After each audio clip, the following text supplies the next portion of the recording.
gentlemen, welcome to Talk Spicy. I'm Coach Gene Clemens. Thank you for joining me wherever you are joining me. Rate the show, comment, agree, disagree, but whatever you do, keep it spicy. 5-star ratings are appreciated, and if you are joining me on my YouTube channel, like and subscribe to tell a friend. You know, it's okay to make movies and shows about Black people that don't involve suffrage, violence, or drugs. I know these sell, so I'm not naive to why these types of stories are continually regurgitated. But damn, can we get more movies like The Brothers, The Best Man, Breaking All the Rules, Love Jones? I mean, shout out to Jamie and Corinne Fox on their new show on Netflix, Dad Stop Bothering Me. Let's see how long that lasts. Power was cool. Snowfall is cool. But don't we want to show Black men winning without having to look over their shoulders? White people don't have to choose. They get gangster movies, thrillers, romantic comedies, dystopias, sci-fi, and all of that. They get action. They get action. I just want a little diversity for those that look like me. I want to hold a movie marathon without showing movies from 20 years ago.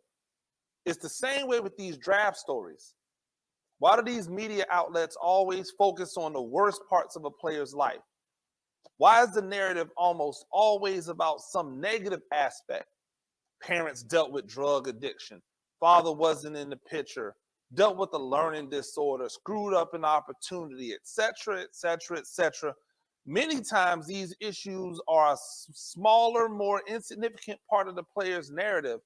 But because it's what is focused on, it skews the view of that player in the eyes of a public that relies on the media outlet to tell them who that person is.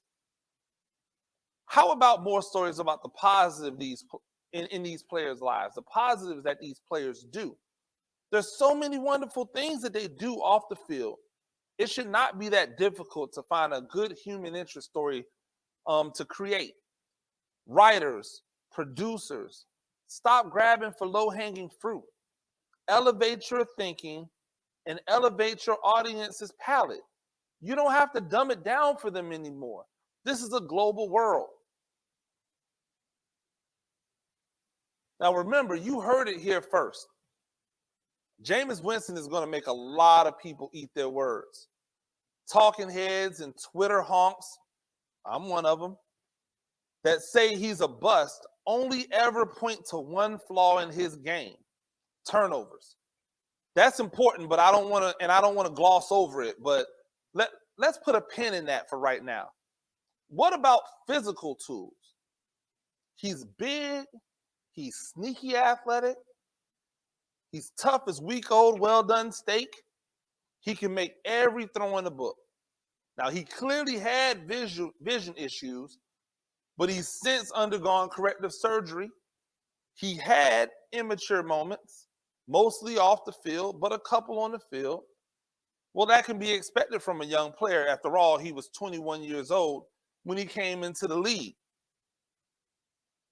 He's also exhibited tremendous amounts of leadership, and he's always been accountable. You can't point to one player on a team of his that didn't follow him. You can't point to one player on a team of his that said he wasn't a hard worker. Yeah, you know what? He's turned the ball over far too much. That goes without saying. He's turned the ball over at a clip that's unacceptable. But he's had no consistency in his offense. He was in Tampa Bay for 5 years. He lost his head coach the first year. He's been through 3 head coaches in 5 years. He's been to 3 offensive coordinators in 5 years. He has never seen the same offense in back-to-back years. No run game worth a damn. Offensive line a sieve. Defense was bad until the second half of his final season. And why do we focus on turnovers with him anyway? We didn't care that Peyton Manning turned the ball over at record levels. Brett Favre was allowed to be a walking turnover machine his entire career. So was Eli Manning. They turned Baker Mayfield from a field general who threw the ball all over the place in college to a play action, one read quarterback just to keep him from throwing it to the other team. Before this past season, Winston was the best quarterback Tampa Bay has ever had. Go debate your mama. Tampa Bay fans tried to run this man out of town every single year. He was active in the community. They criticized his activity. He went to talk to elementary school kids. They criticized what he said. They turned getting soda and putting soda into a water cup into a criminal offense. They turned getting a hookup at a grocery store into the biggest seafood heist since Moby Dick. All of the blame, none of the credit. When does that ever happen to a quarterback? Then Tampa Bay tossed him away. And in an NFL that keeps giving Ryan Fitzpatrick millions upon millions of dollars to be bad, he had to settle for the NFL equivalent of pennies to compete against a quarterback who's never been good at the position. But make no mistake about it, Winston will win that starting job in New Orleans. Regardless of what the mayor might want, when he does, watch out. He will be unleashed in New Orleans. He's in the same offense for the first time in back-to-back seasons. He's only 27 years old. He's completely healthy. When he throws 35 to 40 touchdowns and only throws 12 to 14 interceptions, will they still complain about the turnovers? Peyton Manning only had one season as a full-time starter where he threw less than double-digit interceptions. Nobody ever called him manic. In fact, I used to joke around about the way in which his feet moved in the pocket, that he looked so frantic. Nobody ever said that he was spastic. You don't believe me about the turnovers? Keep this into perspective. Over the 72 games that Jameis Winston started or played in Tampa Bay, he threw 121 interceptions and 121 touchdowns and 88 interceptions. Peyton Manning, in the exact same first 72 games, with a much better offense around him, threw 125 touchdowns, only 4 more, and 92 interceptions.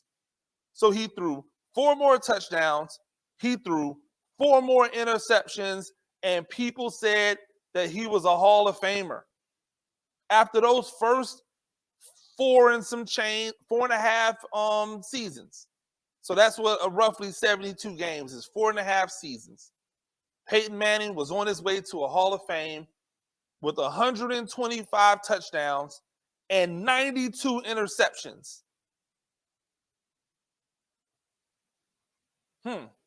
Sounds equitable to me. It seems that we'll figure out really quick whether or not people are willing to say, oh, we were wrong about Jameis, or will they do what they always do? They'll give somebody else the credit. Oh, well, they rehabbed him. They won't do like Sam Darnold, where they'll say, oh, well, Sam Darnold's in a place now where his talents can flourish. Well, guess what? Jameis Winston is in a place where his talents can flourish.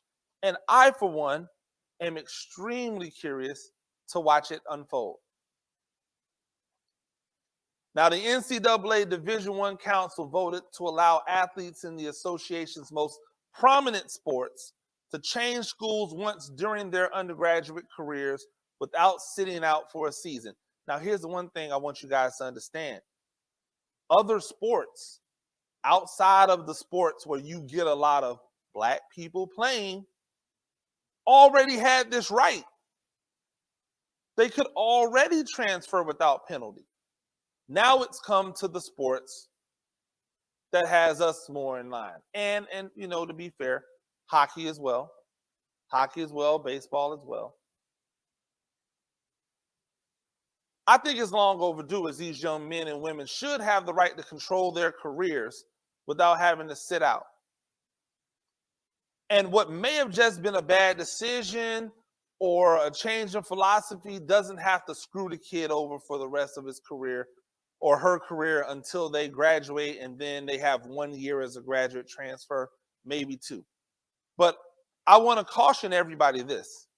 With great power comes great responsibility. You think the transfer portal was large before. Now that players don't have to sit out, they will not only transfer because they are unhappy, they will transfer because they believe they have outplayed the school they were at. Imagine the running back who is a stud, the running back for Incarnate Word. If he decides that he's going to transfer to Baylor or TCU, because those schools give him a better platform to reach his ultimate goal of playing in the NFL, you think Baylor or TCU is turning him down? Absolutely not. He's already proven against better competition than any high school player will be able to show. He still has an entire 4 seasons to play because they got the free season with this spring season. Who knows? Maybe he was slept on out of high school, but they're not sleeping on him anymore. That young man could ball. Don't be surprised when it goes down like that, because it definitely will. It may not be him, but it'll be somebody who wants to take their talents to a higher level because they believe it gives them a better chance of getting to the next level. It should also be a wake-up call to all of these high school players. The cream of the crop will always be fine, but it's the fringe that will suffer. There'll be no more developmental projects at the highest level, especially on the offensive and defensive line. Why would you try to develop this guy for 2 to 3 years in hopes that he plays 2 for you when you can just go and get a transfer student who can come in and play 2 to 3 years for you, and they're already ready to go? Doesn't make any sense. They're going to snatch the grown men that are sitting in the transfer portal waiting to play right now. It'll be more important than ever to make sure that these young men and women who are coming out of high school have great grades so that they can control their own narrative. They can control their own fate. This also means that you can expect the FCS programs to get a bump in talent, but they also will probably lose more of it because once those guys who are higher talent have success at the FCS level, they're going to look at greener pastures. It's just the nature of the beast. With great power comes great responsibility. Everybody, from the players to the coaches to the administration, better learn how to wield it quickly. Ladies and gentlemen, thank you for joining me on Talk Spicy. I'm Coach Gene Clemens. We do this 2 times a week. Rate the show, comment, agree, disagree, but whatever you do, keep it spicy. 5-star ratings are appreciated. And if you're joining me on my YouTube channel, like, subscribe, tell a friend. We'll see you next time. Peace.